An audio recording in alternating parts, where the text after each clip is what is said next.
Hey guys, welcome to Tutorial Guru. Today we'll be learning how to archive posts on Instagram, and now let's dive right in.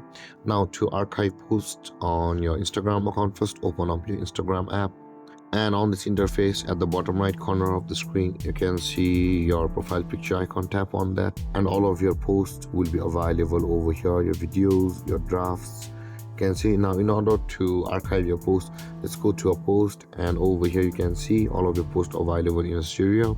Now in order to archive a post, you can see the three dotted icon available at the top right corner of each and every post over here.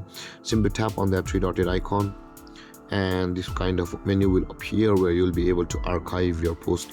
So simply tap on archive and that post will be archived on your Instagram.